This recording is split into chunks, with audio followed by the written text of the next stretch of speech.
आप सभी मानस प्रेमियों का अरुण एजुकेशनल 2305 पर रामचरितमानस की 39वीं कड़ी में पुनः हार्दिक अभिनंदन है। आप सभी इस चैनल पर रामचरितमानस समेत हिंदुस्तान दैनिक के मुख्य समाचारों और समसामयिक लेखों को, जिसमें विद्वान लोग अपने अपने विचार व्यक्त करते हैं, उन्हें सुनते हैं। इसके लिए बहुत बहुत आभार। आइए रामचरितमानस की 39वीं कड़ी की ओर हम लोग चलें।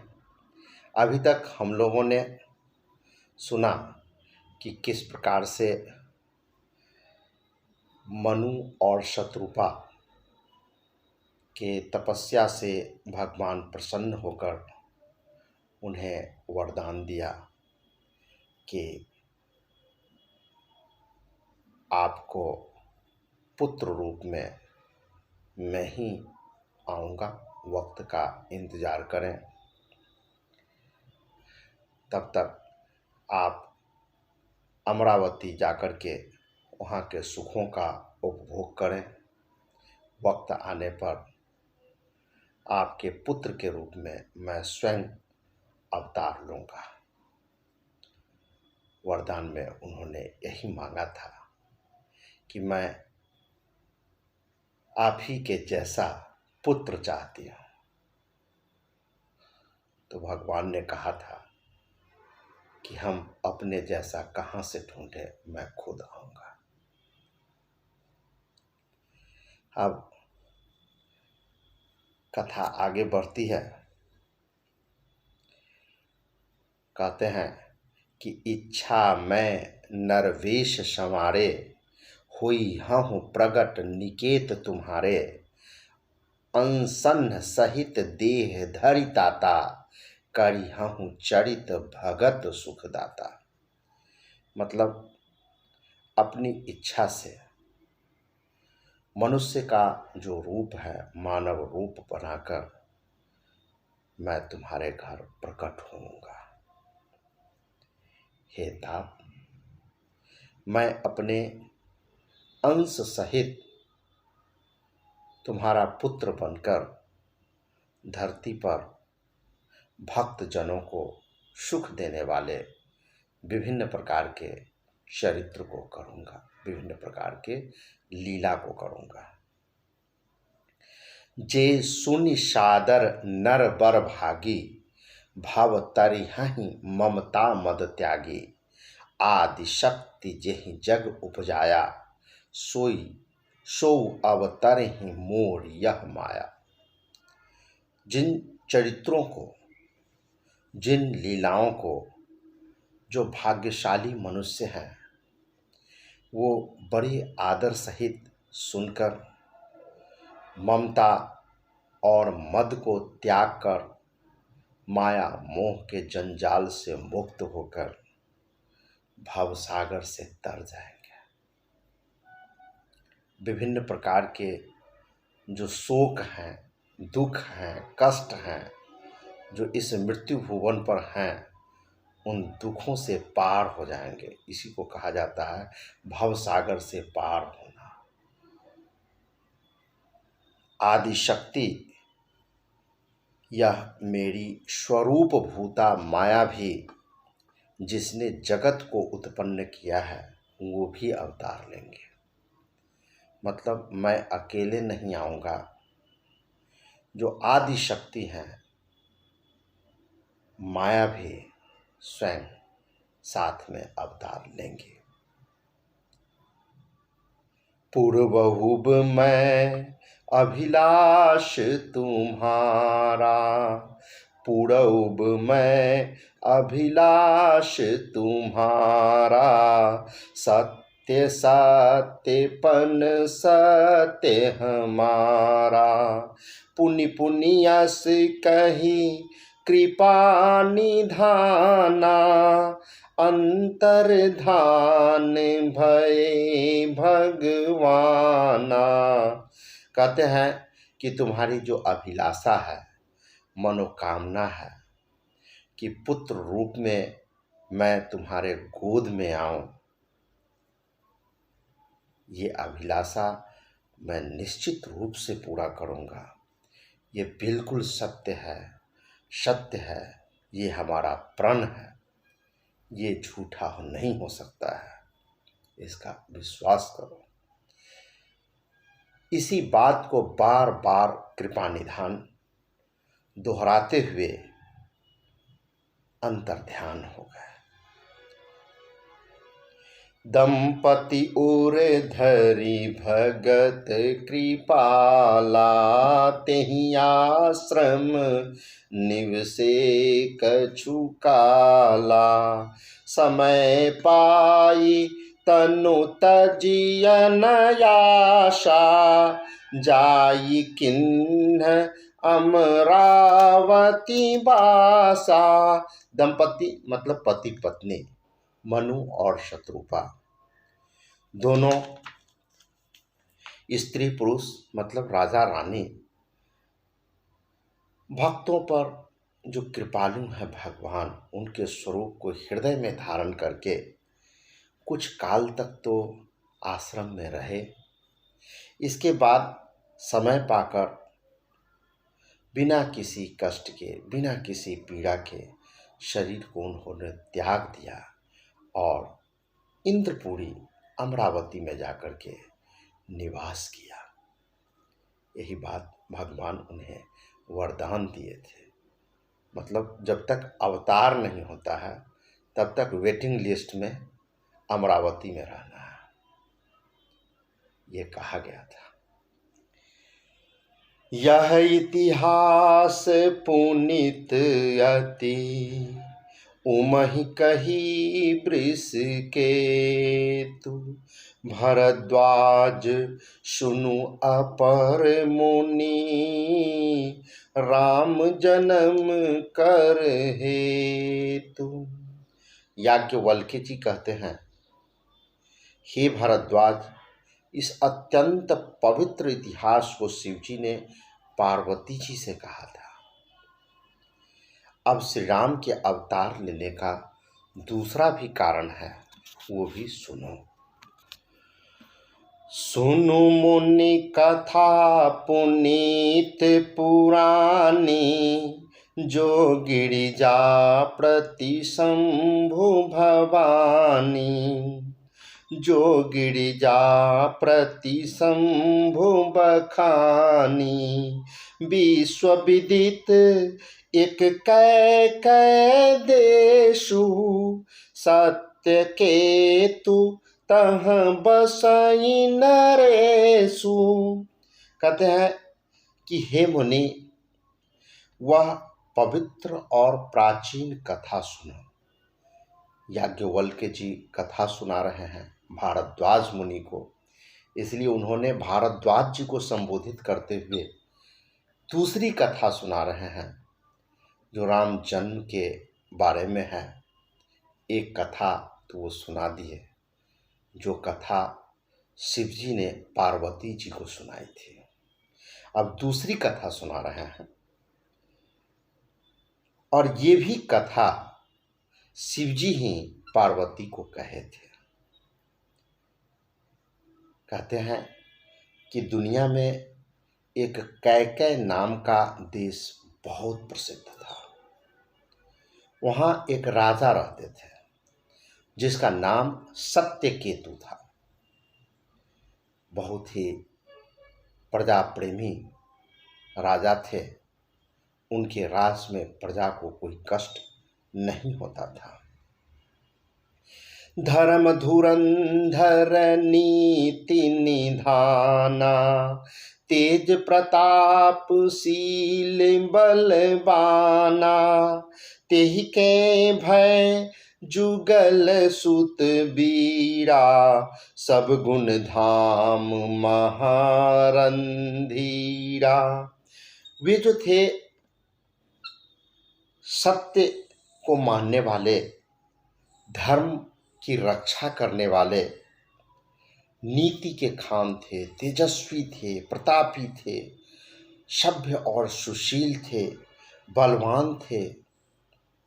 उनके राज में प्रजा बहुत सुखी थे। उन्हीं के दो पुत्र हुए जो बहुत वीर थे। तेहि के भय जुगल सुत बीरा। सुत मतलब पुत्र होता है। दंत स हरसु का त सुत का मतलब पुत्र हुआ। यही दंत स दीर्घ उकार होगा तो सूत का मतलब धागा होगा। वो भी जो पुत्र थे बड़े ही गुणवान और सभी प्रकार के गुणों से भरे हुए तो थे ही, और रणधीर थे, काफी बलशाली थे, युद्ध में विजयी होते थे। राजधनी जो से जेठ सुत आही, नाम प्रताप भानुवस ताही। अपर सुतहि अरिमर्दन नामा, भुजबल अतुल अचल संग्रामा। राज्य का उत्तराधिकारी बड़ा पुत्र होता है, तो बड़े पुत्र का नाम था प्रताप भानु। दूसरा जो पुत्र था उसका नाम था अरिमर्दन। अरि मतलब दुश्मन होता है, दुश्मनों को नाश करने वाला, दुश्मनों को संताप देने वाला, दुश्मनों को त्रस्त कर देने वाला अरिमर्दन। उसकी भुजाओं में अपार बल था, काफी शक्तिशाली था, और युद्ध में तो वो पहाड़ की तरह, पर्वत की तरह अटल रहता था। ये तो अरिमर्दन की खासियत थी। भाई परम समीति, सकल दोष छल बरजित प्रीति। जेठे सुतहि राज नृप दिन्हा, हरिहित आपु गवन बन किन्हा। दोनों भाइयों में बहुत मेल था।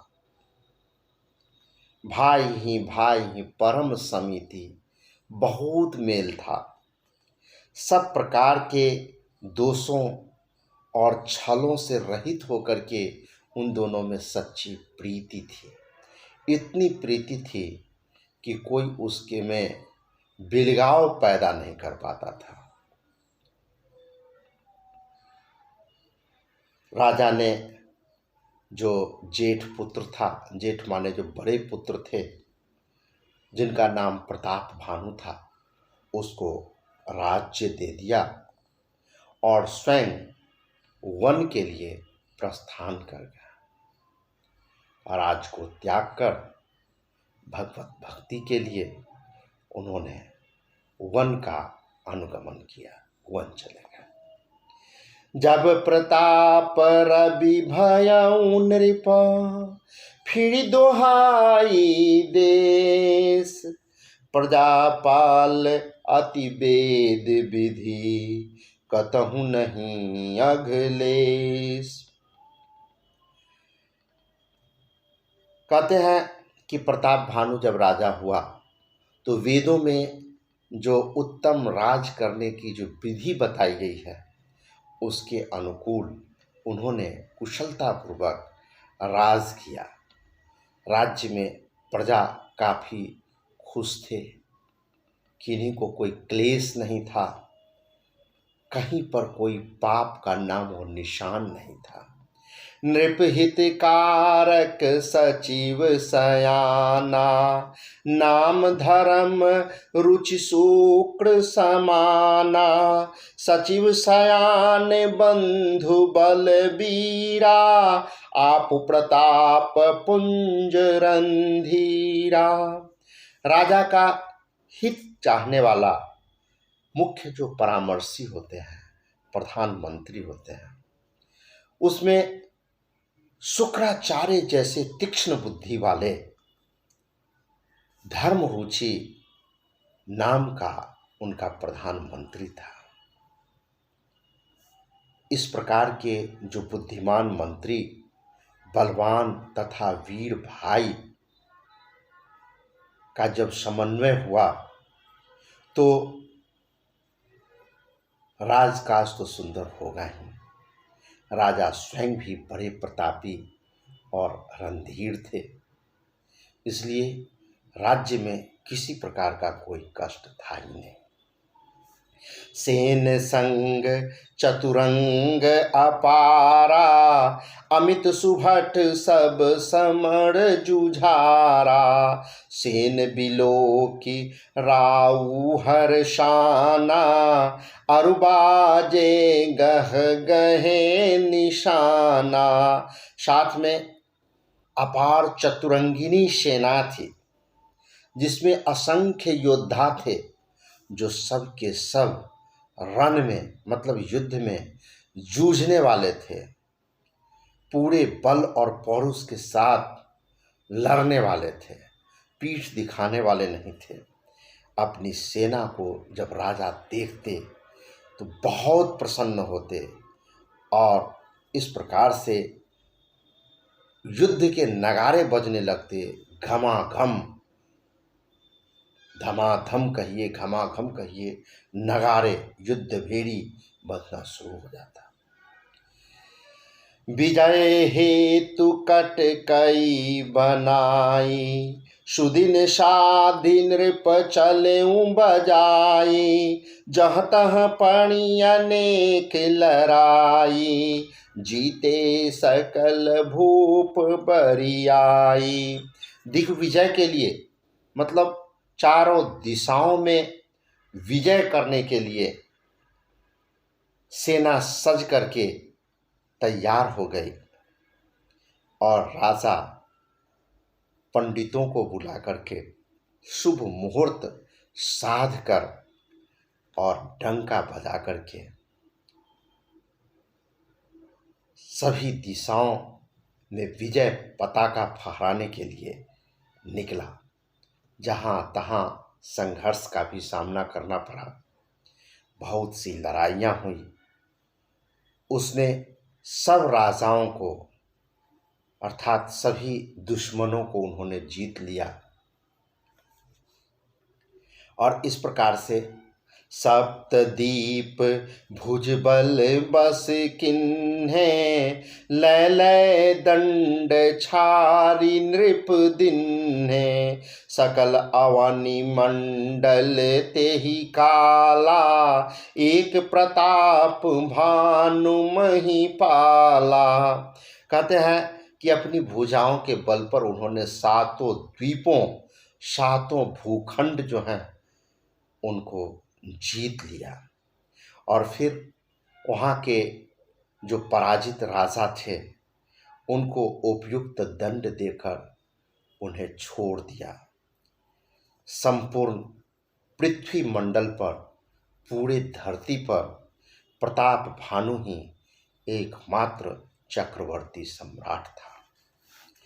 स्वबस विश्व करि बाहुबल, निजपुर किन्ह प्रवेशु।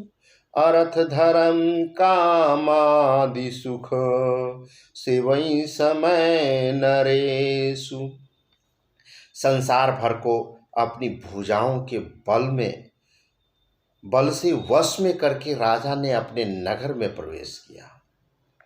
पूरे पृथ्वी का राजा हो गया, चक्रवर्ती सम्राट। राजा अर्थ मतलब धन दौलत, संपत्ति, धर्म और काम आदि के सुखों का समयानुसार सेवन करता था, सभी प्रकार के सुखों का उपभोग करता था। भूप प्रताप भानु बल पाई, कामधेनु भय भूमि सुहाई। सब दुख बरजित प्रजा सुखारी, धर्मशील सुंदर नर नारी। राजा प्रताप भानु का बल पाकर के भूमि जो है अत्यंत सुंदर हो गई, कामधेनु सरीखे बन गए। चारों तरफ धन धान्य से भर गया। मनचाही वस्तु देने वाली को कामधेनु कहते हैं। उसी प्रकार से हमारी धरती खूबसूरत हो गई। प्रजा में किसी प्रकार का कोई दुख था ही नहीं, सभी सुखी थे और जितने भी प्रजा थे सभी पुरुष स्त्री सुंदर और धर्मपरायण थे, धर्म में आस्था रखने वाले थे, पाप का नामो निशान नहीं था। सचिव धर्म रुचि हरि पद प्रीति, नृपहित देहे तुसी खवनित नीति। गुणसुर संत पितर मही देवा, करई सदा नृप सब कै सेवा। धर्म रुचि मंत्री का श्री हरि के चरणों में अपार प्रेम था। वह राजा के हित के लिए सदा राजा को बहुत तरह से नीति सिखाया करता था। ऐसा तो मंत्री होना चाहिए। मंत्री का मतलब ही होता है जो मंत्रणा करने वाले हो, उन्हें मंत्री कहते हैं। उपयुक्त परामर्श देने वाले हो, स्थिति और परिस्थिति को देखते हुए, उसे मंत्री कहते हैं। तो जो मंत्री का कर्तव्य होता है, उस कर्तव्य को धर्म रुचि जैसे विद्वान बखूबी निभा रहे थे। राजा गुरु देवता संत पितर और ब्राह्मण इन सब की सदा सेवा किया करता था। गुरु का मतलब होता है जो अंधकार से प्रकाश की ओर ले जाए। जन्म होने के बाद इस दुनिया के से परिचय कराने वाला गुरु होते हैं, जो मार्गदर्शन करते हैं, विभिन्न प्रकार के झंझावातों से बचने के लिए प्रेरित करते हैं, वो गुरु हो गए। देवता मतलब ईश्वर, संत महात्मा, पितर जो हमारे पूर्वज हैं, और ब्राह्मण जिन्हें धरती के देवता के रूप में प्रतिष्ठित किया गया है, जो पूरे मानव समाज में मानवता को भरने की बहुत बड़ी जवाबदेही जिनके ऊपर है, जो विद्वान हैं, उन्हें ब्राह्मण कहते हैं। इन सबों का यथोचित सम्मान राजा किया करते थे। भूप धर्म जे वेद बखाने, सकल करई सादर सुख माने। दिन प्रति देई विविध विधि दाना, सुनई शास्त्र बर वेद पुराना। वेदों में राजाओं के जो धर्म बताए गए हैं, राजा सदा उनका आदर पूर्वक और बड़ी ही खुशी के साथ उसका पालन करता था। प्रतिदिन अनेक प्रकार के दान करता था, उत्तम शास्त्र को सुनता था, वेद को सुनता था, पुराण को सुनता था। अपने धर्म और सभ्यता संस्कृति के प्रति काफी सचेष्ट था। नाना बापी कूप तरागा, सुमन बाटिका सुंदर बागा। विप्र भवन सुर भवन सुहाए, सब तीर्थन विचित्र बनाए। उसने बहुत सी बावलियां, कुएं, तालाब, फुलवारी, सुंदर बगीचा, ब्राह्मणों के लिए घर और देवताओं के लिए सुंदर मंदिर जैसे तीर्थ स्थानों का भी निर्माण कराया। जहाँ लगी कहे पुराण श्रुति, एक एक सब जान। बार सहस्र सहस्र नृपा किए सहित अनुराग। वेद और पुराणों में जितने भी प्रकार के यज्ञ को बताए गए हैं, राजा एक एक करके उन सब यज्ञों को प्रेम से हजार हजार बार किया। मतलब धर्म के प्रति पूरी तरह समर्पित रहते थे। हृदय न कछु फल अनुसंधाना, हृदय न कछु फल अनुसंधाना, भूप विवेकी परम सुजाना, करई जे धर्म करम मन बानी, वासुदेव अर्पित नृप ज्ञानी। राजा के हृदय में किसी भी प्रकार का अब कोई कामना नहीं था, ऐसी कोई मनोकामना नहीं थी जिसकी पूरी होने की लालसा उनमें रही हो। हर प्रकार से वो तृप्त थे। राजा बहुत बुद्धिमान और ज्ञानी थे। वह ज्ञानी राजा कर्म, मन और वाणी से जो धर्म करता था, सब भगवान को अर्पित करते चलता था। वह अपने ऊपर किसी प्रकार का यश नहीं लेता था। सब जो कुछ भी करें, आजकल एक गाना चल रहा है, आपके कृपा से सब काम हो रहा है, सुनते हैं वो भजन। वही बात है कि राजा हर प्रकार के कर्म करते हैं, लेकिन श्रेय भगवान को देते हैं कि सब उन्हीं की कृपा से सारा काम हो रहा है, हम कुछ नहीं है। उन्हीं को, भगवान वासुदेव को सभी चीज अर्पित करते चलते थे। ऐसा तो राजा होना चाहिए। चढ़ी बरबाजी बार एक राजा, मृगया कर सब साजी समाजा, विंध्याचल गभीर बन गयऊं, मृग पुनीत बहु मारत भयऊं।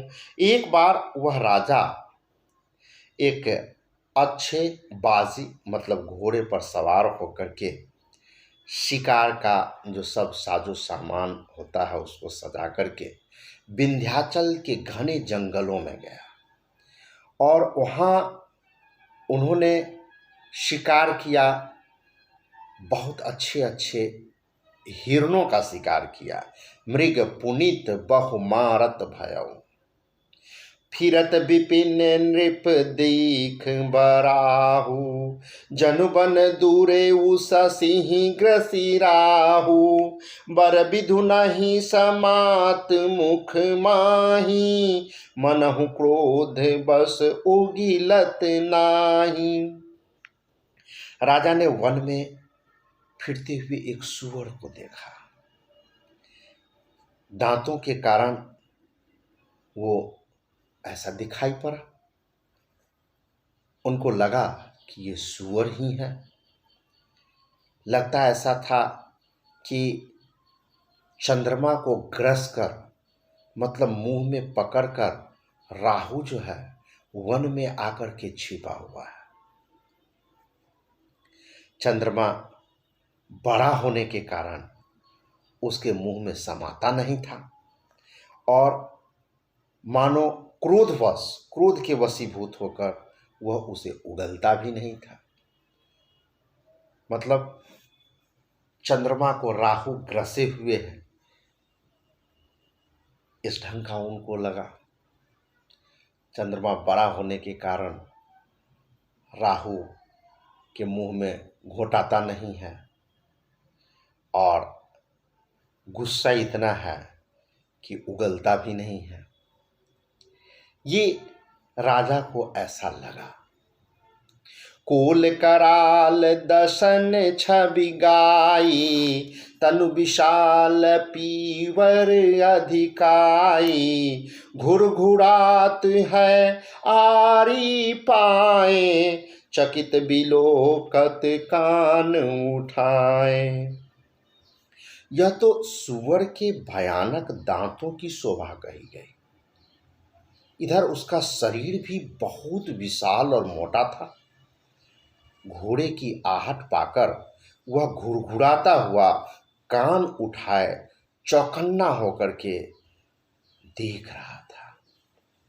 नील महीधर शिखर सम देख विशाल बराहु, चपड़ी चले है सुटु की नृपा, हाँ कि न होई निबाहु। नील पर्वत के शिखर के समान विशाल शरीर वाले उस सुअर को देखकर राजा घोड़े को चाबुक लगाकर तेजी से आगे बढ़ा और उसने सुअर को ललकारा कि अब तेरा बचना संभव नहीं है। मतलब सुअर को शिकार करने के लिए पीछा किया। आवत देखी अधिक रव बाजी, चले बराह मरुत गति भाजी, तुरत किन्ह नृप सर संधाना, मही मिल गयऊं बिलोकत बाना। कहते हैं कि जब काफी तेजी से रथ को अपने नजदीक आते हुए उस सुअर ने देखा तो हवा की गति से, पवन वेग से वह तेजी से भागा। राजा तुरंत अपने बाणों का संधान किया और सुअर जब बाण को देखा तो धरती में दुबक गया। तकी तकी तीर महिष चलावा, करिछल सुअर शरीर बचावा, प्रगटत दुरत जाई मृग भागा, ऋष बस भूप चलेऊ संग लाया। राजा इधर उधर देख देख कर जहाँ कहीं भी उसको नजर आता है कि इधर सुअर है तो उसी तरफ वो तीर छोड़ता है। परंतु सुअर साधारण सुअर नहीं था, वो छल करता हुआ अपने शरीर को बचाते जाता है। वह कभी प्रकट होता है, कभी छिपते हुए भाग जाता था और राजा भी क्रोधित होकर के उसके पीछे लगातार तीर छोड़ते जा रहा है। गयऊं दूरी घन गहन बराहु, जहनाहिन गज बाज निबाहु, अति अकेल बन विपुल कलेसु, तदपि न मृग मग तजई नरेसु।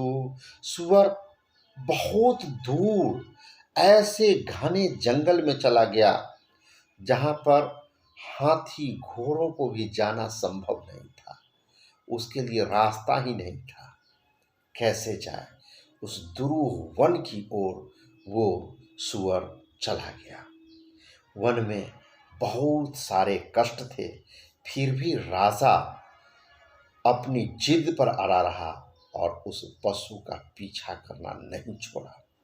कोल बिलो की भूप बर धीरा, भागी पैठ गिरी गुहा गंभीरा, अगम देखी नृप अति पछिताए, फिरे महाबन पर भुलाई। राजा को बड़ा धैर्यवान देखा सुअर, जो उसकी धैर्य जो है अटल है, वो मेरे पीछे पड़ा हुआ है। सुअर क्या काम किया, भाग करके एक गहरी गुफा में जाकर के घुस गया और उसमें जाना बिल्कुल ही संभव नहीं था। राजा क्या करे, बेचारा हाथ मलते हुए पछता करके वापस लौट गया। लेकिन उस भूल भुलैये में, उस भीषण गहन जो बीहड़ जंगल है, सुअर के पीछे पीछे तो चला आया लेकिन रास्ता भूल गया। जब वापस लौटे कैसे, जंगल में रास्ता ही भूल गया। खेद खिन्न क्षुधित तृषित राजा बाज समेत, खोजत व्याकुल सरित सर, जल बिनु भयऊं अचेत। बहुत मेहनत लगा उस सुअर का पीछा करते करते, और एक तो काफी परिश्रम करने के कारण राजा थक गए थे, उनके घोड़े भी थक गए थे, उनके सहयोगी भी थक गए थे, और रास्ते भूल जाने के कारण भी बड़ी ही दुविधा में ऊपर गए थे, जिसके कारण वो भूख और प्यास से व्याकुल हो गए। चारों तरफ कहीं पानी पीने के लिए नदी तालाब खोजता खोजता पानी बिना बेहाल हो गया। फिरत विपिन आश्रम एक देखा, तह बस नृपति कपट मुनि बेसा, जासु देश नृपलिन्ह छराई, समर सेन तजि गयऊं पराई। वन में फिरते फिरते उनको एक आश्रम दिखाई पड़ा। अरे एक कुटिया है, और उस कुटिया में देखे कि एक मुनि है जो तपस्या कर रहे हैं। कुछ आशा जगी, लेकिन ये क्या, वो कपट से मुनि का वेश बनाए एक राजा रहता था, जिसका देश राजा प्रताप भानु ने छीन लिया था। चारों दिशाओं में विजय अभियान के लिए निकला था और चक्रवर्ती सम्राट बना। जिन राजाओं से संघर्ष कर उनको अपने में मिला लिया था, राजाओं को उपयुक्त दंड देकर उसको छोड़ दिया था, उसी में से कोई एक जो था राजा, चूंकि उसका राज छीना गया था और यही प्रताप भानु छीने हुए थे, वही राजा कपट का वेश बना करके मुनि के रूप में उस आश्रम में रहता था।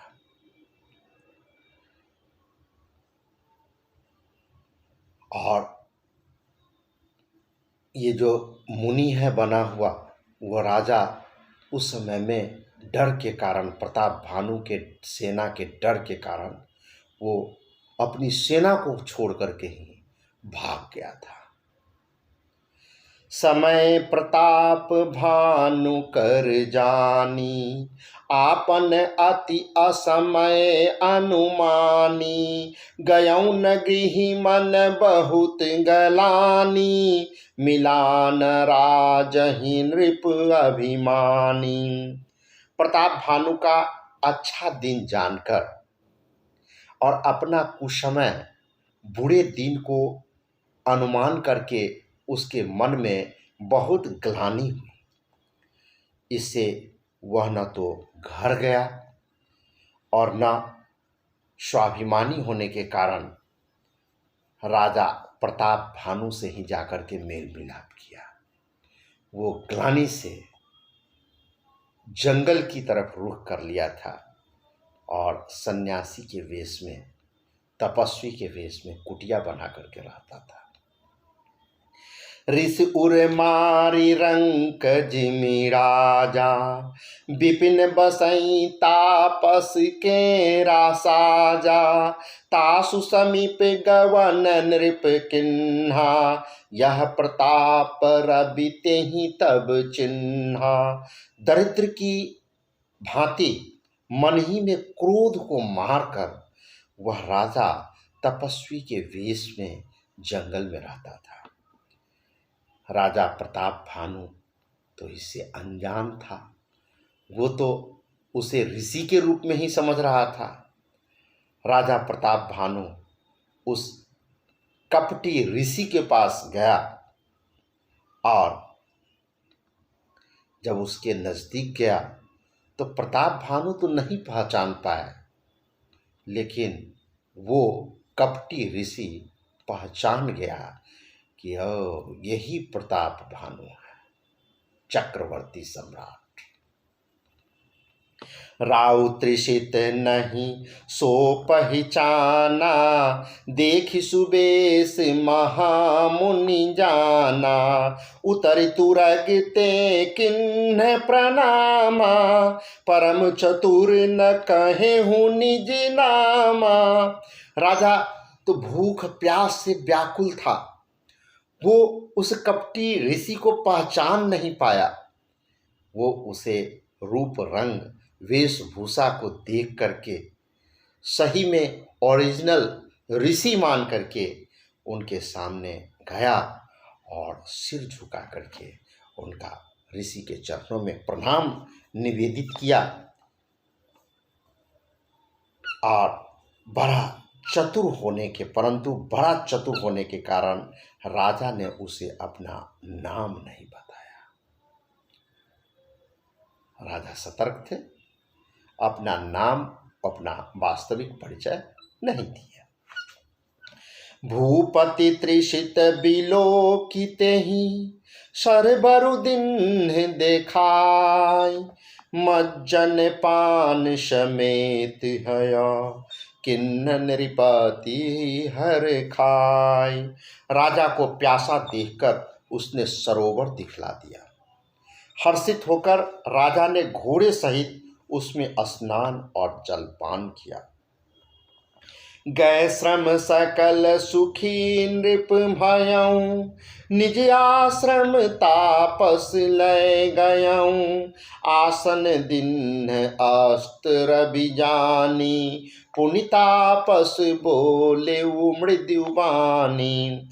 जब सारा थकान मिट गया, राजा सरोवर में स्नान करके आए और सभी प्रकार से थकान को मुक्त करके बैठे तो वो काफी सुखी महसूस कर रहे थे। उसी समय तपस्वी अपने आश्रम में उनको ले गया और सूर्यास्त का समय जानकर राजा को बैठने के लिए आसन दिया। फिर वह तपस्वी बड़े ही कोमल स्वर में बोला। क्या बोला? को तुम कस बन फिरहूँ अकेले, सुंदर जुबा जीव पर हेले। चक्रवर्ती के लक्षण तोरे, देखत दया लागी अति मोड़े। वो तपस्वी तो पहचान गया था कि यही चक्रवर्ती प्रताप भानु है। तो कैसे कह रहा है बना करके कि तुम कौन हो? सुंदर युवक होकर जीवन की परवाह तुमको नहीं है, तो ये भीहर जंगल में चले आए, जंगल में अकेले घूम रहे हो। तुम्हें तो चक्रवर्ती सम्राट जैसा लक्षण दिखाई देता है और इस लक्षण को देख करके हमें बड़ी दया आती है कि तुम्हें इतना अपार कष्ट क्यों भोगना पड़ रहा है। नाम प्रताप भानु अवनीशा, तासु सचिव मैं सुनहु मुनीषा। फिरत अहेरे परे भुलाई, बड़े भाग देखे हूँ पद आई। राजा ने कहा कि हे मुनीश्वर सुनिए, प्रताप भानु नाम का एक राजा है, मैं उसका मंत्री हूं। शिकार के लिए फिरते हुए रास्ता भूला गया। बड़े भाग्य से यहाँ आपके चरणों का दर्शन हुआ है, नहीं तो इस बीहड़ जंगल में भूखे प्यासे मर जाते। आपकी बहुत बड़ी कृपा हो।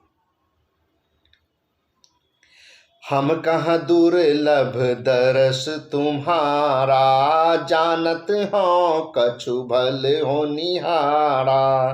कह मुनितात भयऊँ अंधियारा, जो जन 70 नगर तुम्हारा। हमें आपका दर्शन दुर्लभ था, इसे जान पड़ता है कि कुछ भला होने वाला है। मुनि ने कहा कि हे तात, अंधेरा हो गया, अब तुम्हारा जो नगर है यहाँ से 70 योजन दूर है। काफी दूर हुआ। एक योजन 400 कोस के बराबर होता है। 70 योजन मतलब काफी दूर हो गया। निशा घोर गंभीर बना, पंथ न सुनहु सुजान। बसहु आज वस जानि तुम, जायहु होत बिहान। हे सुजान सुनो, घोर अंधेरी रात है, घना जंगल है, रास्ता नहीं है। ऐसा समझकर तुम आज यहीं ठहर जाओ, सवेरा होते ही चले जाना। तुलसी जसी भवता व्यता, तैसी मिलई सहाय। आपुनु आवई ताहि पही, ताहि तहाँ ले जाय।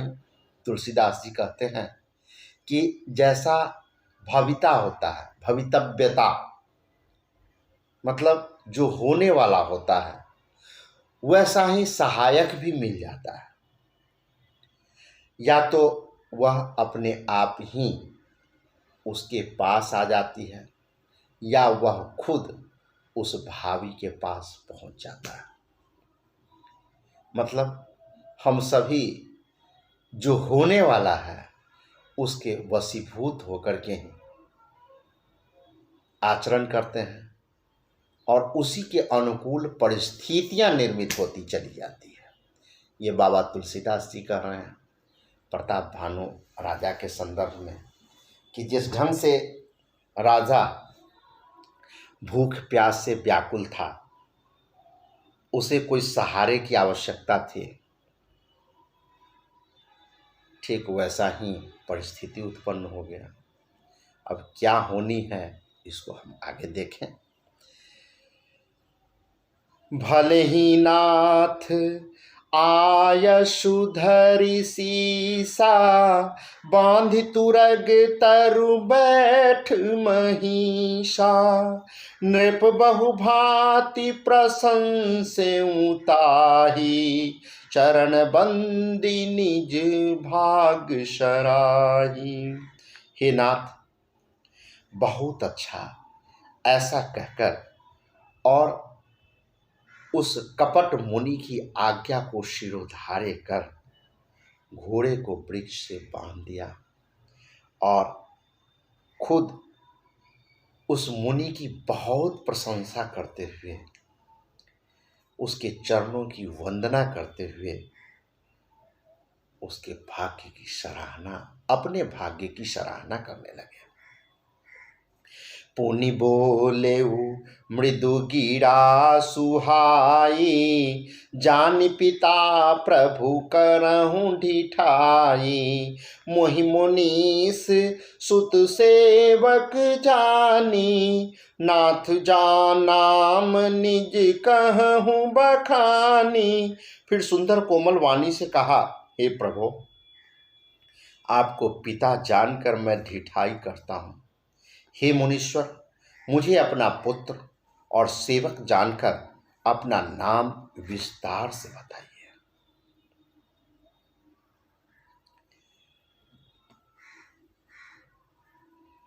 ये राजा पूछ रहे हैं मुनि से कि आप अपना वास्तविक परिचय दीजिए,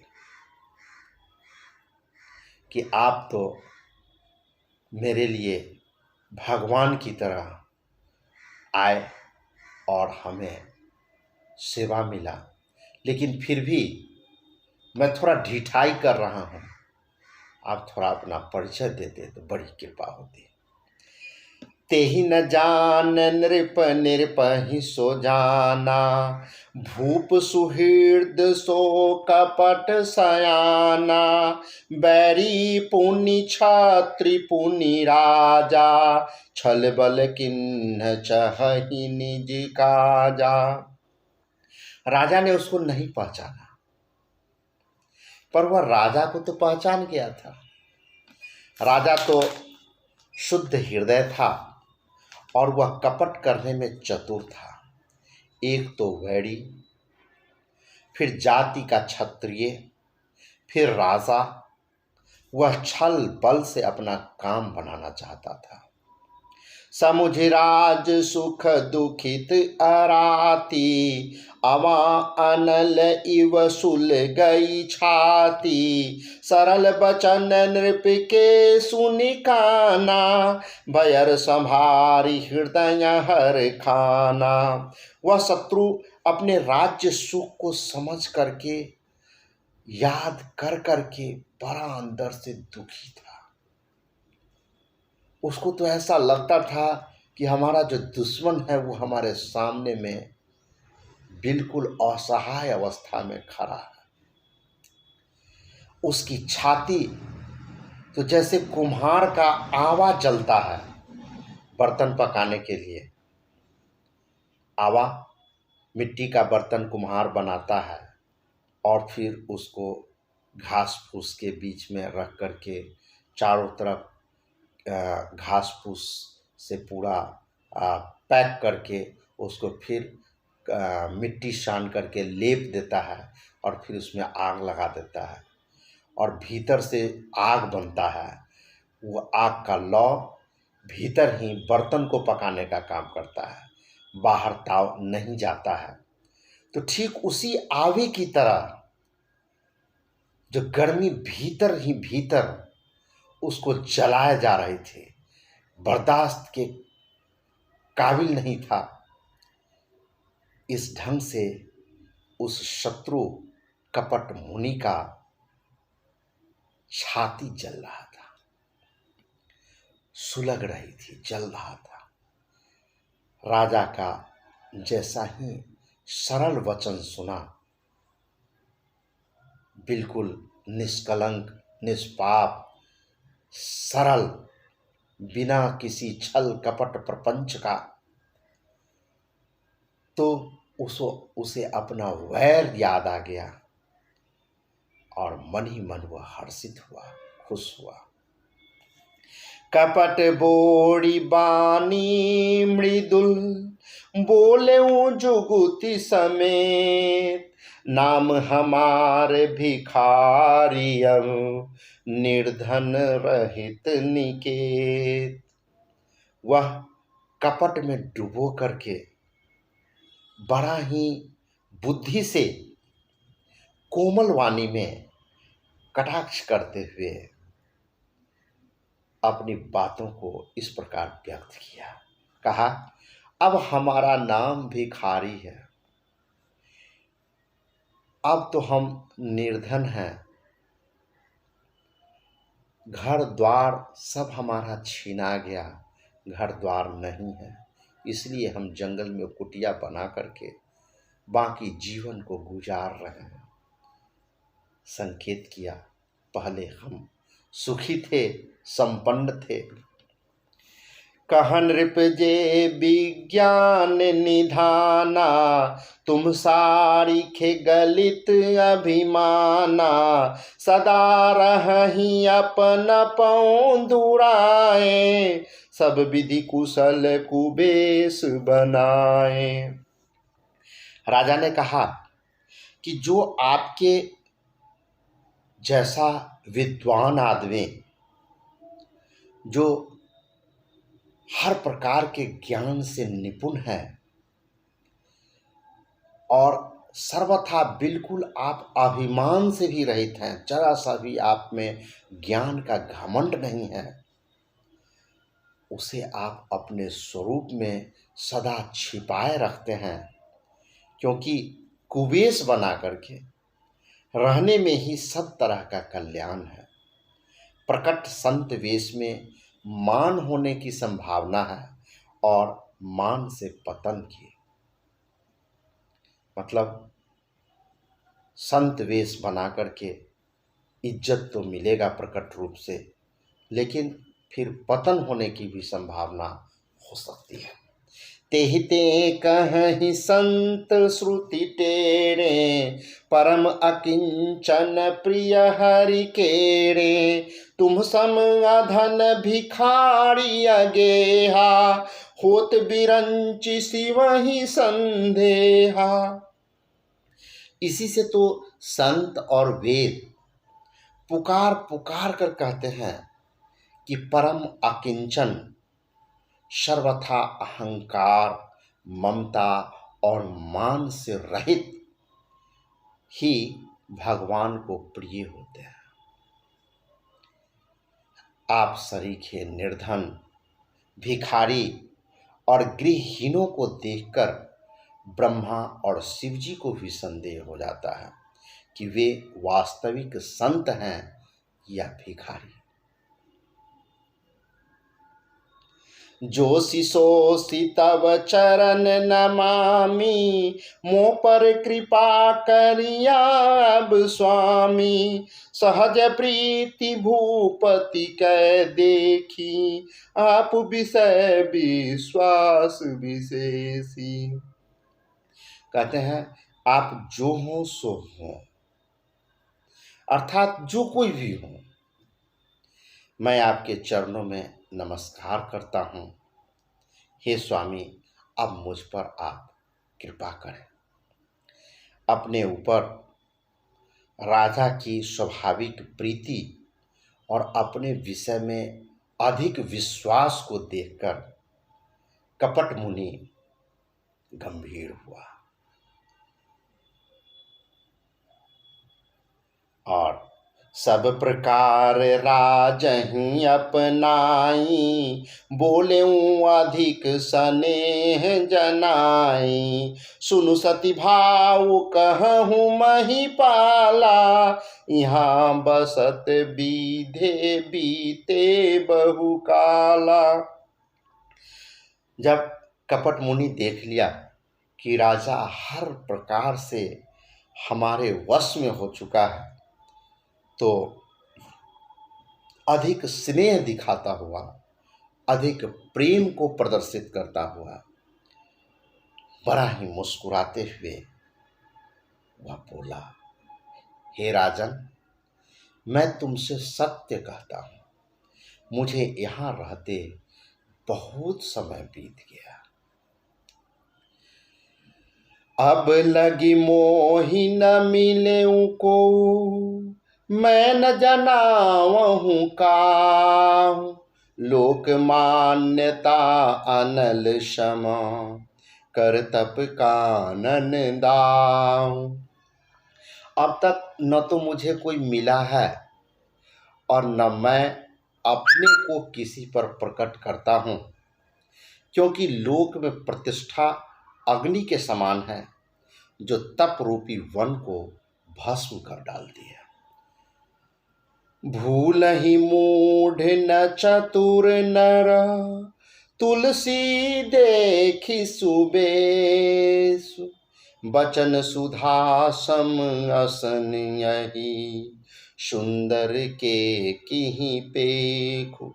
तुलसीदास जी कहते हैं कि सुंदर द्वेष को देख करके मूढ़ नहीं,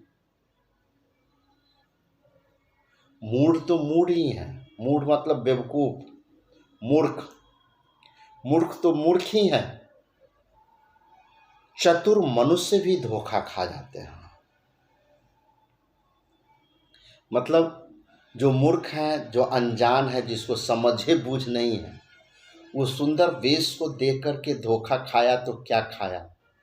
जो अपने आप को ज्ञानी, चतुर और हर प्रकार से निपुण समझते हैं या उसे दुनिया भी मानती है, वो भी कभी कभी वेशभूषा को देख करके भूल जाते हैं, धोखा खा जाते हैं।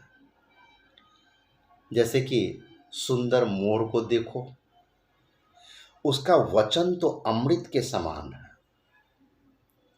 मोर की बोली अच्छी लगती है, लेकिन उसका जो आहार है, भोजन जो है, वो सांप भोजन है।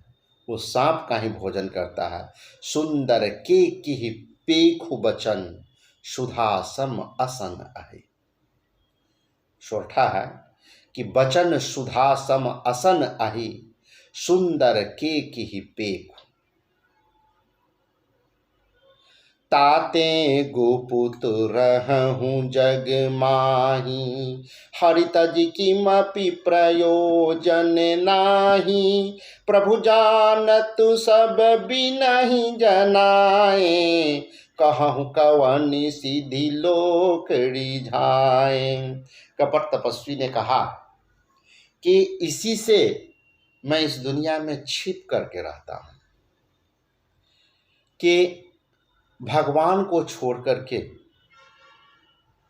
दूसरा किसी से मैं मतलब रखता ही नहीं, सिर्फ भगवान का भजन करता हूँ।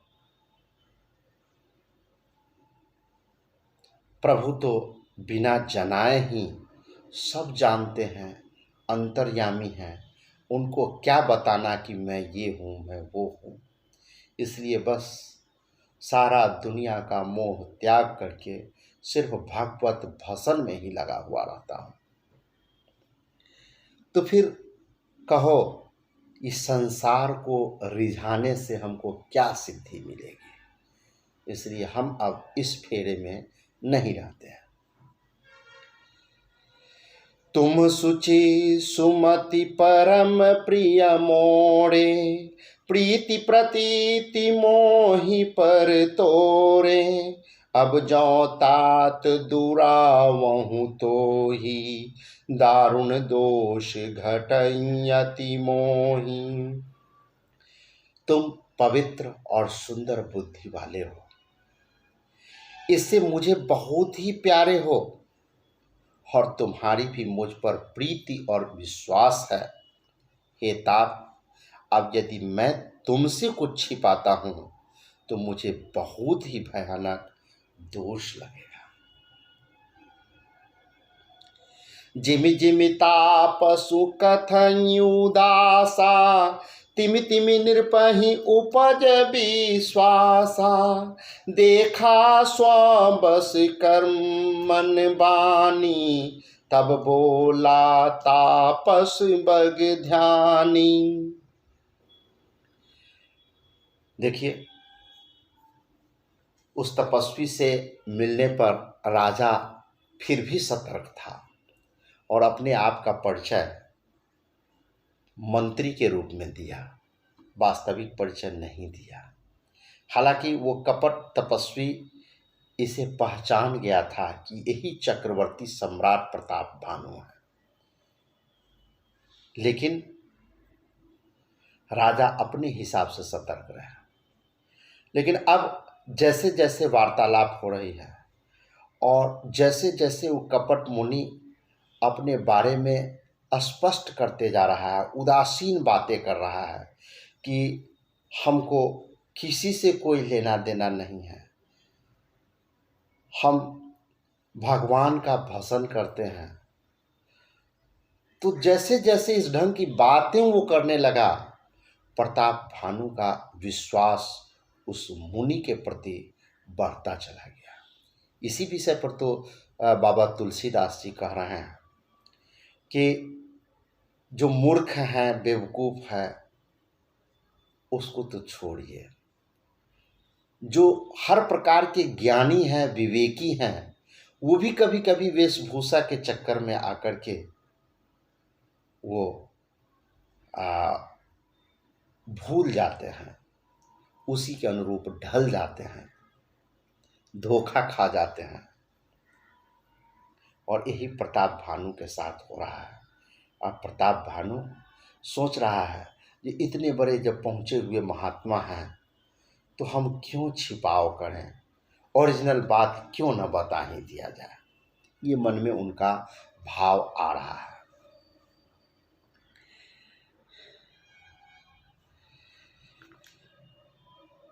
इस प्रकार से जब मुनि को ये विश्वास हो गया कि राजा तो पूरी तरह से हमारे चंगुल में फंसता जा रहा है,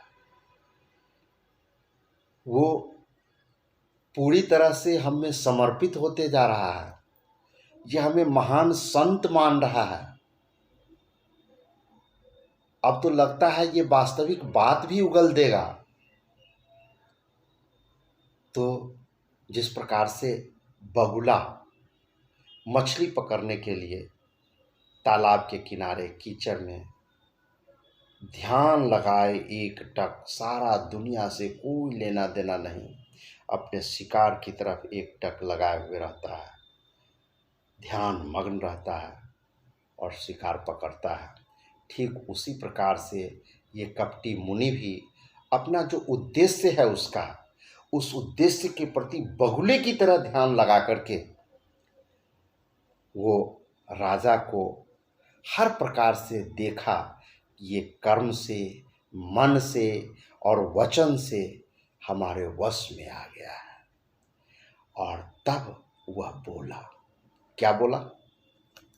नाम हमारे एक तनु भाई, सुनि नृप बोले हूँ पुनि सिरुनाई, कहूँ नाम कर अर्थ बखानी, मोहि सेवक अति आपन जानी। हे भाई, हमारा नाम एक तनु है। यह सुनकर राजा ने फिर सिर नवाकर कहा कि मुझे अपना अत्यंत कर्तव्यनिष्ठ, अत्यंत समर्पित सेवक जानकर, आप ही के चरणों में भक्ति को जानकर अपने नाम का अर्थ बताने की कृपा कीजिए। आदि सृष्टि उपजी जबहि, तब उत्पत्ति भय मोरी, नाम एक तनु हेतु तेहि, देह न धरि बहो। अवसर पाकर वो कितना कैसे बोल रहा है उसको सुनिए। कहा कि जिस समय में सृष्टि उत्पन्न हुई थी उसी समय में मेरी भी उत्पत्ति हुई थी। अपने आप को भगवान के बराबर वो व्याख्या करके पहुंचा रहा है, क्योंकि वो तो राजा हिप्नोटाइज हो गया। राजा उस कपटी मुनि के क्या कहते हैं, माया जाल में फंस चुका है। अब कपटी मुनि जो जो कहते हैं पूरी निष्ठा के साथ, बिना शंका किए हुए राजा सुनता है और उसकी आस्था और बढ़ती चली जाती है। और इसी अवसर का फायदा उठा करके, पहले तो ये कपटी मुनि कहता था कि हम बहुत दिन से यहाँ रहते हैं, फिर कहा कि पहले हम ठीक थे, अब हम गरीब हो गए, घर द्वार छीना गया, कहीं कुछ नहीं है ना, और भगवत भजन में रहते हैं। अब कह रहा है क्या, जिस समय में सृष्टि पैदा हुई उसी समय से हम हैं, और तब से मैंने दूसरा देह धारण ही नहीं किया, उसी देह में रह रहे हैं। इसी से मेरा नाम जो है सो एक तनु पड़ा, और हम एक तनु है, माने एक ही शरीर में है, मतलब लाखों करोड़ों वर्षों से हम हैं, ये कहना हुआ। जनिया चरजु करहु मन माही, सुत तप ते दुर्लभ कछु नाही, तप बल ते जग सृजई विधाता, तप बल विष्णु भय परित्राता। और क्या कहे कि हे पुत्र, राजा चक्रवर्ती सम्राट को वो कपटी मुनि पुत्र कह के संबोधित कर रहा है महात्मा की तरह। हे पुत्र, मन में आश्चर्य नहीं करो। आश्चर्य होता है ना कि सृष्टि के शुरुआत से आज तक एक ही शरीर में कैसे, इसलिए हे पुत्र आश्चर्य नहीं करो। तप से कुछ भी दुर्लभ नहीं है। तप के ही बल से ब्रह्मा जी इस जगत की रचना करते हैं, और तप के ही बल पर विष्णु जी पूरे सृष्टि का संचालन करते हैं, पालन करते हैं।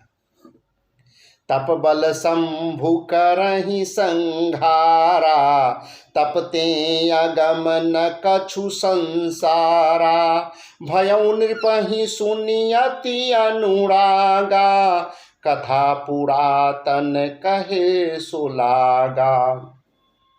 तप बल के कारण ही शंकर भगवान संहार करते हैं और तप के कारण ही ये संसार का कोई भी ऐसा वस्तु नहीं है जो सुलभ न हो सके, अर्थात तपस्या करके उसे हासिल किया जा सकता है। ये जब राजा सुना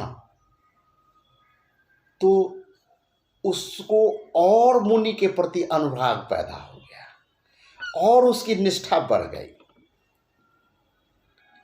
इसके बाद समय को पाकर के ये कपटी मुनि और भी पुराना पुराना कहानी सब सुनाने लगा। क्या कहता है? कर्म धर्म इतिहास अनेका,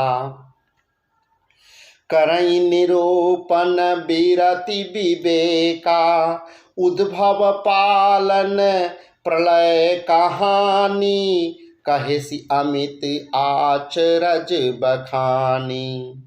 कहने लगा कि कर्म धर्म और अनेकों प्रकार का जो इतिहास है वह वैराग्य और ज्ञान का निरूपण तरह तरह के तरीके से वह करने लगा, प्रवचन करने लगा। सृष्टि की उत्पत्ति के बारे में बताने लगा, उसके पालन मतलब स्थिति के बारे में, उसके संहार के बारे में मतलब प्रलय की स्थिति के बारे में, तरह तरह की ऐसी ऐसी कथाएं सुनाने लगा जिसको बड़ा ही आश्चर्य के साथ मंत्र मुग्ध होकर के राजा सुनता चला जा रहा है। सुनि महीप तापस बस भयाऊं, आपन नाम कहन तब लायाऊं। कहतापस नृप जानऊं तो ही, किन्हु कपट लाग भल मोही। राजा सुन करके उस तपस्वी के मोह में आ गया, उस तपस्वी के मोह पास में फंस चुका था। तब वह उसे अपना नाम बताने लगा। तपस्वी कहा, राजन मैं तुमको जानता हूं, तुमने कपट किया वह मुझे अच्छा लगा। राजा तो और लज्जित हो गया और यहाँ जिस सेंस में वो कह रहा है कपट मुनि, राजा तो यही समझ रहा है कि ये अंतर्यामी हैं और ये मुनि महात्मा तो सृष्टि के आरंभ से ही हैं, काफ़ी तपस्या किए हैं, इसके कारण हर कुछ जानते हैं। लेकिन वास्तविकता तो ये है कि ये राजा प्रताप भानु को पहचान गया था, उस हिसाब से जानता है और इस प्रकार से राजा को उसने लज्जित कर दिया कि तुमने मेरे साथ कपट किया, मतलब सही बात नहीं बताया। खैर कोई बात नहीं, यह हमें अच्छा लगा। जहाँ तहाँ नाम न कहीं निरपा, जहाँ तहाँ नाम न कहीं नृपा। सुनु महेश असी नीति, सोई चतुरता विचारी तब। मोहितो ही पर अति प्रीति। हे राजन सुनो, ऐसी नीति है कि राजा लोग जहां तहां अपना नाम नहीं बताते और तुम्हारी वही चतुराई समझकर तुम पर मुझ बहुत प्रेम आ गया कि तुम कुशल राजा हो, मतलब महत्वपूर्ण व्यक्ति हो जो अपनी पहचान छुपा रहे हो। कितना साइड से ये महात्मा कपट मुनि राजा को लज्जित कर रहा है। नाम तुम्हारे प्रताप दिनेसा, सत्य के तु तब पिता नरेसा। गुरु प्रसाद सब जानिय राजा, कहिय न आपन जानिय काजा। और वो कपट मुनि कहा कि तुम्हारा नाम प्रताप भानु है, महाराज सत्य केतु तुम्हारे पिता थे। हे राजन, गुरु की कृपा से मैं सबको जानता हूं, पर अपनी हानि समझकर इससे हमारा नुकसान होगा, इसलिए मैं इसे प्रकट रूप में किसी बताता भी नहीं हूं, किसी से नहीं बताता हूं। देखितात तब सहज सुधाई, प्रीति प्रतीति नीति निपुनाई। उपजि परि ममता मन मोणे, कहूँ कथा निज पूछे तोड़े। हे तात, तुम्हारा स्वाभाविक सीधापन, सरलता, प्रेम, विश्वास और नीति में निपुणता देखकर तुम्हारे प्रति मेरे हृदय में बहुत ममता उत्पन्न हो गया है, मोह उत्पन्न हो गया है। तुम पर बहुत कृपा है हमारी, इसलिए मैं तुम जब पूछते हो तो एक कथा सुनाता हूँ, सुनो गौर से। पूरी तरह से राजा हिप्नोटाइज्ड है, सम्मोहित हो चुके हैं। अब वो कथा क्या सुनाता है, सुनिए। अब प्रसन्न मैं संशय नाही, मांगू जो भूप भाव मन माही। सुनि सुबचन भूपति हर खाना, गहि पद विनय किन्ही विधि नाना। अब मैं प्रसन्न हूं, इसमें संदेह नहीं करना। हे राजन, जो मन में तुमको आता है वो मांगो हमसे, वो मांग लो, मैं तुम्हें दे दूंगा। ऐसा कोई भी चीज़ नहीं है जो मेरे लिए तुमको अदेय हो, जिसको हम नहीं दे सकें। मांगो तो सही। सुंदर प्रिय वचन सुनकर के राजा हर्षित हो गया और मुनि के पैर पकड़कर उसने बहुत विनती की। कहा, कृपा सिंधु मुनि दर्शन तोड़े, चारि पदारथ कर तल मोड़े। प्रभु ही तथापि प्रसन्न बिलोकी, मांगी अगम बर हो अशोकी।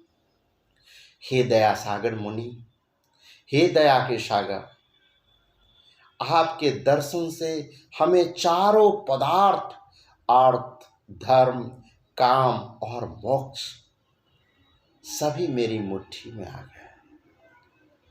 तो भी स्वामी को प्रसन्न देखकर मैं यह दुर्लभ वर मांगकर शोक रहित हो जाऊं।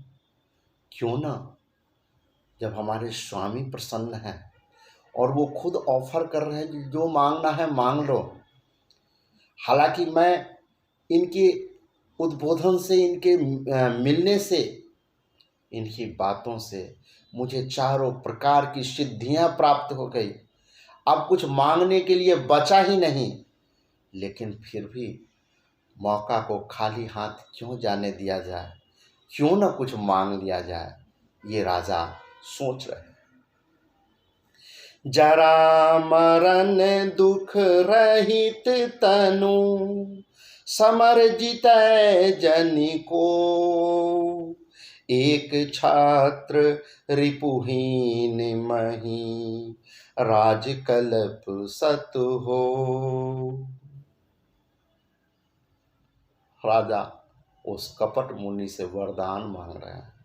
कहते हैं कि मेरा शरीर वृद्धावस्था, मृत्यु और दुख से रहित हो जाए, मुझे युद्ध में कोई जीत नहीं सके और पृथ्वी पर मेरा 100 कल्प तक एक छत्र अकंटक राज्य रहे। कहता पस नृप ऐसे ही हो, कारण एक कठिन सुनु सो, कालऊ तुव पद नाई सीसा, एक विप्र कुल छारी महिषा।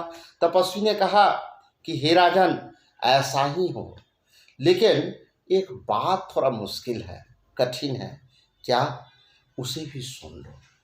पृथ्वी के स्वामी हो तुम। हे पृथ्वी के स्वामी, चक्रवर्ती सम्राट थे। हे पृथ्वी के स्वामी, केवल ब्राह्मण कुल को छोड़ काल भी तुम्हारे चरणों में सिर नवाएगा। तप बल विप्र सदा बड़ियारा, तिनके कोप न को रखवारा, जो विप्रन बस करहु नरेसा, तो तू बस विधि विष्णु महेशा। तप के बल से ही ब्राह्मण काफी बलवान होते हैं, शक्तिशाली होते हैं, धरती के देवता माने जाते हैं। सभी लोग उनकी वंदना करते हैं, इसलिए उनके कोप से कोई नहीं बचा सकता है। उनके क्रोध से रक्षा करने वाला कोई है ही नहीं। इसलिए हे नरपति, मतलब हे राजा, केवल ब्राह्मण कुल को छोड़ दो। यदि तुम ब्राह्मणों को अपने वश में कर लो तो ब्रह्मा, विष्णु और महेश तीनों तुम्हारे अधीन हो जाएंगे। चलन ब्रह्म कुल सन बरियाई, सत्य कहूँ दो भुजा उठाई, विप्र श्राप बिनु सुनु महिपाला, तोर नास नहीं कबने हूँ काला। ब्राह्मण कुल से जोर जबरदस्ती नहीं चल सकती। मैं दोनों भुजा उठाकर सत्य कहता हूँ। हे राजन सुनो, ब्राह्मणों के शाप बिना तुम्हारा नाश किसी काल में नहीं होगा।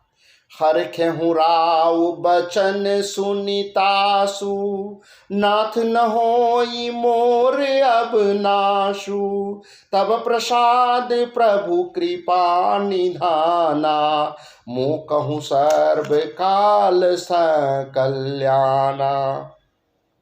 राजा उसके वचनों को सुनकर बड़ा प्रसन्न हुआ और कहने लगा, हे स्वामी, मेरा नाश अब नहीं होगा।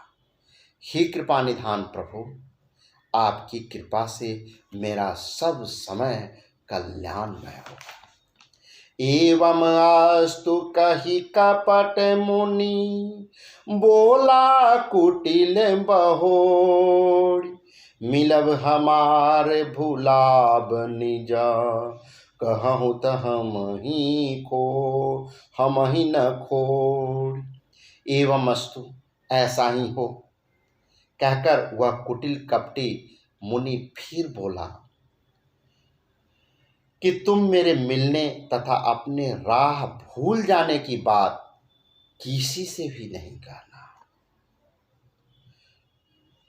यदि कह दोगे तो हमारा दोष नहीं।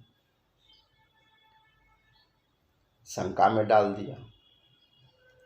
ताते मैं तो ही बर जाऊं राजा, कहे कथा तब परम अकाजा, छठे श्रवण यह परत कहानी, नास तुम्हार सत्य मम बानी।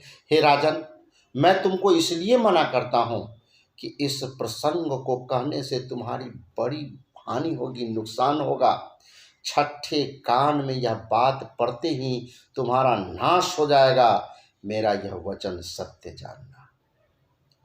यह प्रगटे अथवा द्विज श्रापा, नास तोर सुनु भान प्रतापा, आन उपाय निधन तब नाही, जो हरिहर को पही मन माही। हे प्रताप भानु, सुनो, इस बात को प्रकट करने से अथवा ब्राह्मणों के शाप से तुम्हारा नाश होगा, और किसी उपाय से चाहे ब्रह्मा और शंकर भी मन में क्रोध करें, तुम्हारी मृत्यु नहीं होगी।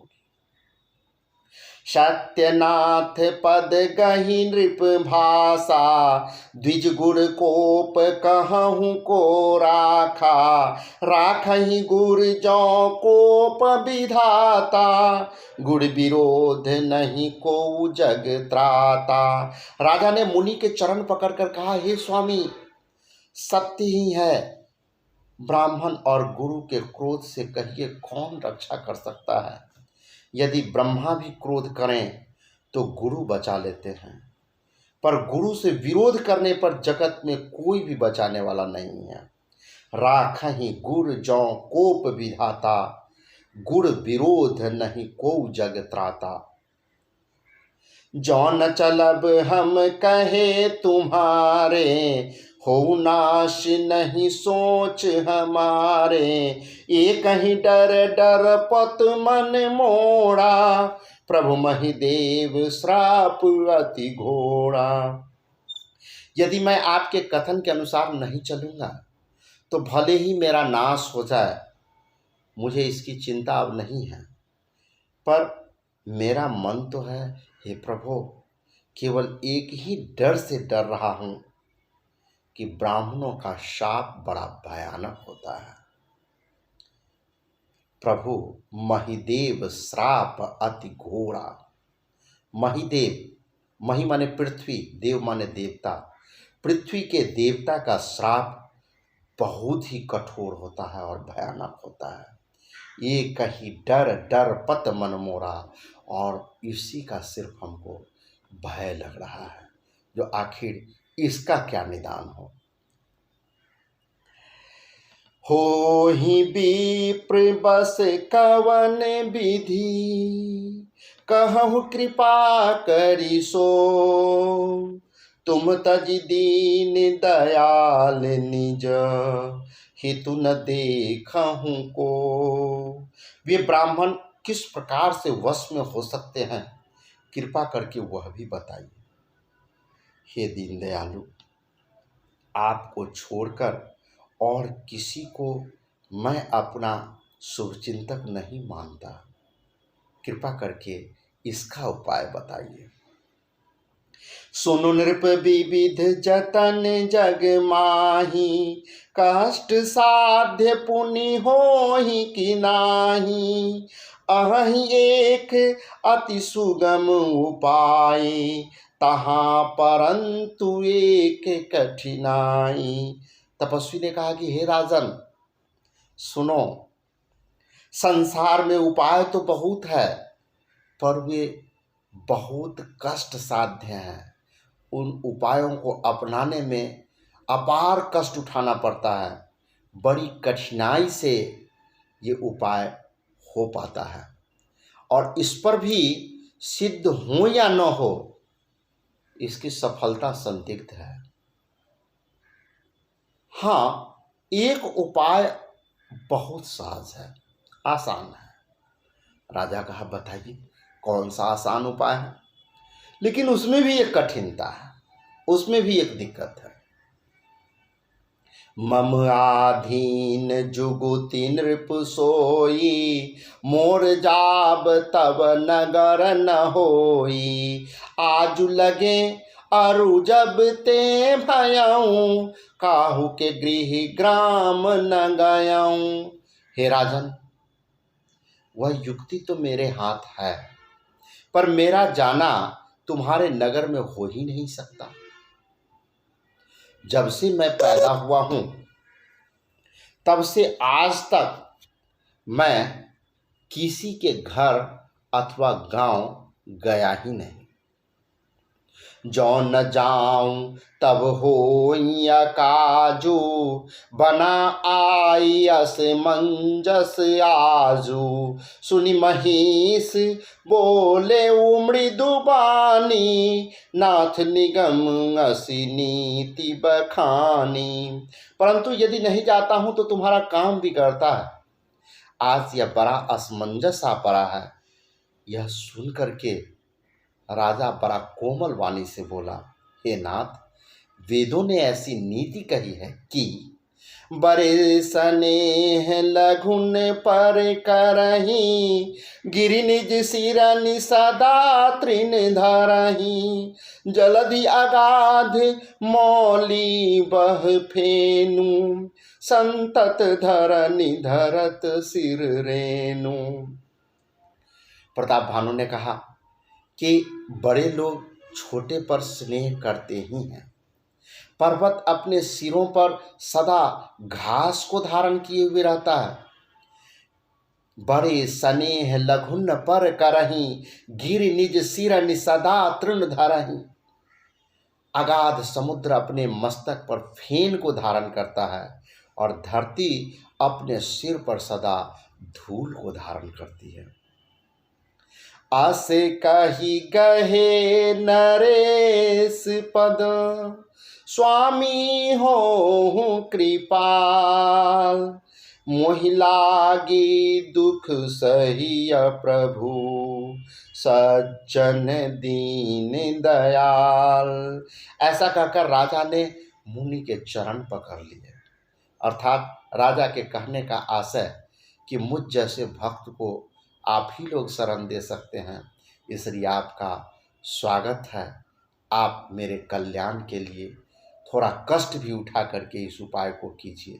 भले सृष्टि के आरंभ से आज तक आप किसी के घर न गए हों, लेकिन हमारे कल्याण के लिए आप आइए। कहाँ बड़े बड़े हैं जो बताते हैं कि पर्वत है, पहाड़ है, कितना श्रेष्ठ है, कितना विशाल है, लेकिन वो अपने सिर पर मतलब सबसे ऊपर घास उगा हुआ रहता है। घास जैसे तुच्छ को अपने सिर पर धारण करता है। बड़े बड़े जो लोग होते हैं उनका दिल बड़ा होता है, वो छोटों के प्रति स्नेह को रखते हैं, हरदम प्रेम बरसाते रहते हैं। समुद्र जो है कितना अगाध है, लेकिन फेन को वो मस्तक पर धारण करता है, मतलब समुद्र के ऊपर फेन भी रहता है।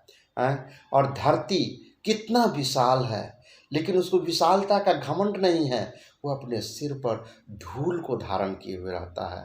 तो आप तो सृष्टि के प्रारंभ से हैं, आप मुझे जैसे छोटे तुच्छ को कल्याण के लिए अगर यही उपाय हैं तो आपका स्वागत है, वो उपाय जरूर कीजिए। इसको कहते हुए वो मुनि के चरणों पर गिर पड़े, है ना, और राजा को पूरी तरह से अपने वश में देख करके मुनि जो कपट मुनि है वो क्या बोला सो सुनिए। जान निरपही आपन आधीना, बोला तापस कपट प्रवीणा। सत्य कहूँ भूपति सुनु तोहि, जगनाहिन दुर्लभ कछु मोहि। राजा को अपने अधीन जान करके वो कपटी ऋषि बोला कि हे राजन सुनो, मैं तुमसे सत्य कहता हूँ, जगत में मुझे कुछ भी दुर्लभ नहीं है, अर्थात हर कुछ संभव है, और उसमें भी तुम्हारे जैसे भक्त के लिए जरूर होगा। अवसि काज मैं करी हूँ तोड़ा, मन तन बचन भगत तै मोरा। जोग जुगुति तप मंत्र प्रभाव, फलई तबहि जब करिया दुराऊ। मैं तुम्हारा काम अवश्य करूँगा, क्योंकि तुम मन, वाणी और शरीर तीनों से मेरे भक्त हो। पर योग, युक्ति, तप और मंत्र का प्रभाव तभी फलीभूत होता है जब वे छिपाकर किए जाते हैं। जो नरेश मैं करो रसोई, तुम परुसहूँ मोहि जान न कोई। अन्न सो जोई जोई भोजन करई, सोई सोई तब आयसु अनुसरई। हे नरपति, मैं यदि रसोई बनाऊं और तुम उसे परोसो और मुझे कोई जानने न पावे, तो उस अन्न को जो जो खाएगा सो सो तुम्हारा आज्ञाकारी हो जाएगा। लेकिन बस ये गोपनीय रहना चाहिए किसी को कानो कान खबर नहीं होना चाहिए, क्योंकि पहले ही स्पष्ट ये कर चुके हैं कि जैसे ही 5 में से छठे कान गया तो तुम्हारा नाश हो जाएगा। इस प्रकार से भय और संत्रास दे करके अपना काम ये कपटी मुनि कर रहा है। पुनितिन के गृह जेवई जो, तब बस होई भूप सुनु सो, जाई उपाय रचहु नृप ये हूँ, संबत भरी संकल्प करे हूँ। यही नहीं, उन भोजन करने वालों के घर भी जो कोई भोजन करेगा ना, हे राजन सुनो, वो भी तुम्हारे वश में हो जाएगा। हे राजन, जाकर यही उपाय करो और वर्ष भर भोजन कराने का संकल्प कर लेना। सालों भर संकल्प कर लो कि इस ढंग से भोजन कराते रहेंगे और भोजन मैं खुद बनाऊंगा, और ये गोपनीय रहना चाहिए। नित नूतन द्विज सहस सता, बरहु सहित परिवार, मैं तुम्हारे संकल्प लगी, दीनहि कर विजयवनार। नित्य नए 1,00,000 ब्राह्मणों को कुटुंब सहित निमंत्रित करना। मैं तुम्हारे संकल्प के काल अर्थात 1 वर्ष तक प्रतिदिन भोजन बना दिया करूंगा। यही विधि भूप कष्ट अति थोड़े, होई हहि सकल विप्र बस तोड़े, करी हहि विप्र होम मख सेवा, तेहि प्रसंग सहज ही बस देवा। हे राजन, इस प्रकार बहुत ही थोड़े परिश्रम से जितने भी ब्राह्मण हैं सब के सब तुम्हारे वश में हो जाएंगे, क्योंकि तुमको खतरा किससे है? ब्राह्मण से है, ब्राह्मण के शाप से है। और ब्राह्मण ही जब तुम्हारे अधीन हो जाएंगे तो तुम तो अजर अमर हो जाओगे, कोई खतरा ही नहीं रहेगा। ब्रह्मा विष्णु महेश कोई तुम्हारा कुछ भी बिगाड़ नहीं पाएंगे, चाहे वो कितना भी क्रोध कर लें। लेकिन बस ध्यान रखना है कि ये बात गोपनीय रहनी चाहिए। और एक तो ही कहूँ लखाऊं, मैं यही बेस न आऊब काऊ, तुम्हरे उपरोहित कहूँ राया, हरि आनब मैं करी निज माया। और क्या कहा कि और एक बात हम बता देते हैं कि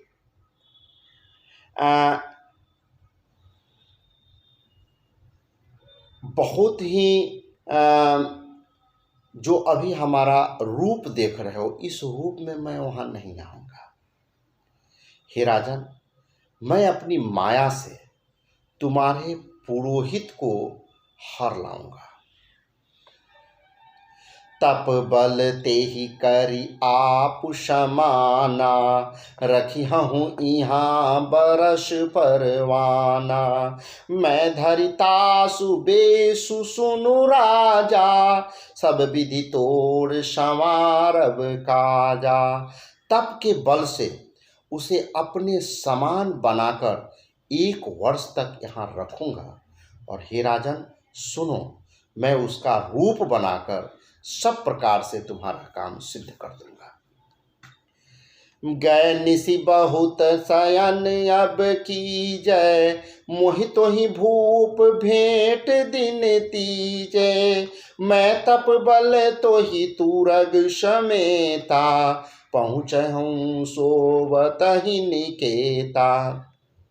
हे राजन, रात बहुत बीत गई, अब सो जाओ।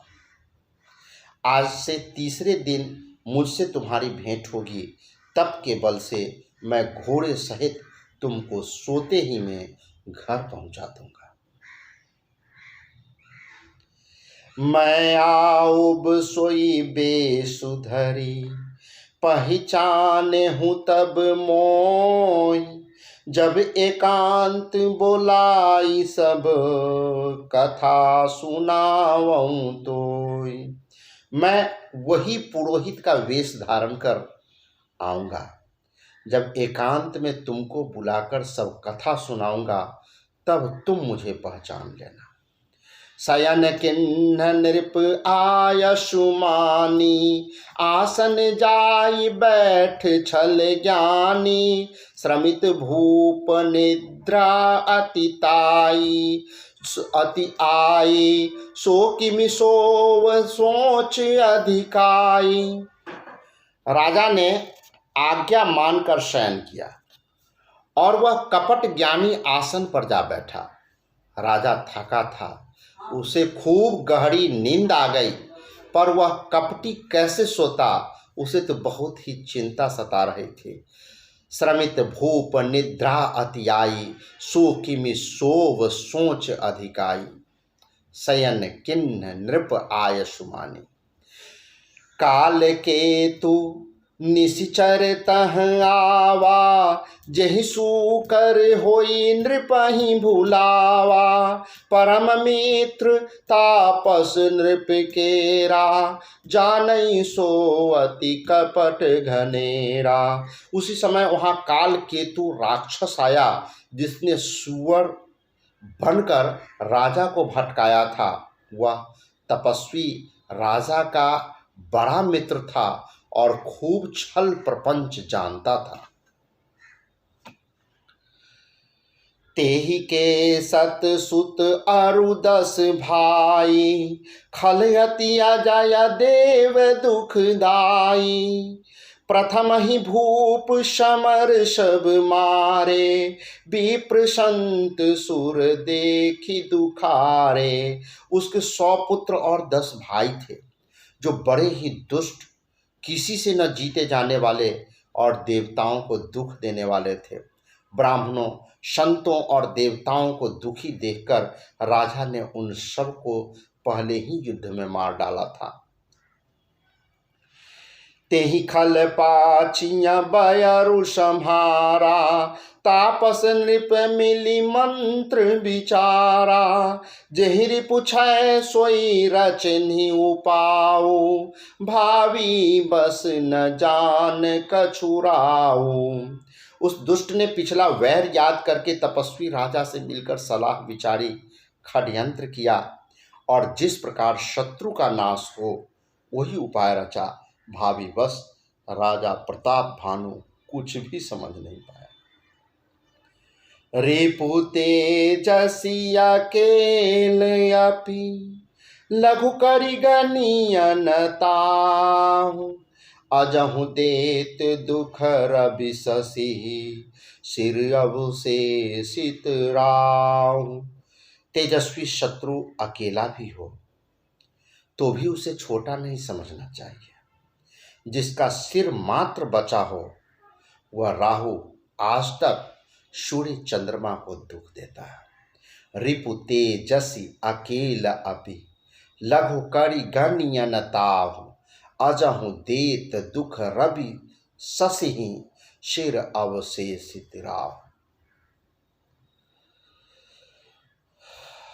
आज इतना ही। सभी लोग इसे सुने, फिर 40वीं कड़ी में मिलेंगे। तब तक के लिए जय श्री राम, जय हिंद, जय भारत।